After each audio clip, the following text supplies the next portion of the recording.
இங்க ஒரு பொண்ணு சின்ன வயசுல இருந்தே வறுமையால கஷ்டப்படுறா. ஆனா அவங்க அம்மா அப்பாக்கு கடவுள் நம்பிக்கை ஜாஸ்தி. இந்த பொண்ணு சின்ன வயசா இருக்கும் போதே ஒருவன் தப்பு செஞ்சா அந்த தப்புக்கான தண்டனைய உயிரோட இருக்கும் போது அனுபவிக்க முடியலனாலும் அவன் இறந்து போன பிறகு அவனோட தண்டனைய கல்லறையில கூட அனுபவிப்பான். இப்படின்னா சொல்லி கடவுள் இருக்காருங்கிற ஒரு நம்பிக்கையை ஊட்டி அவளை வளர்க்கறாங்க.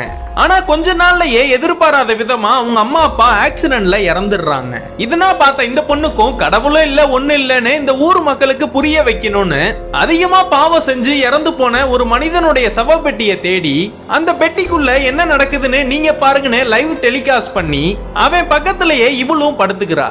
அங்க நைட்டு முழுக்க அந்த சமாதியிலே படுத்து ஏதாச்சும் நடக்கும்னு பார்த்தா அங்க எதுவுமே நடக்கல.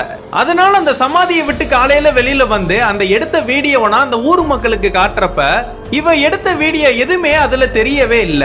அதுக்கப்புறம் இவ கண் முழிச்சு பார்த்தா இவ இன்னும் சவப்பெட்டிக்குள்ளேயே தான் இருக்கா. இவ்வளவு நேரம் நடந்தது எல்லாமே இவளுக்குள்ள தோன்றுன ஒரு கனவு. ஏதோ சத்தம் வருதேன்னு பக்கத்துல பார்த்தா அவ பக்கத்துல படுத்திருக்கிற பிணத்துக்குள்ள ஒரு விஷ பாம்பு புகுந்து அவன் அனுபவிக்கிற கொடுமைகளை பார்க்க முடியாம பயந்து அலறா.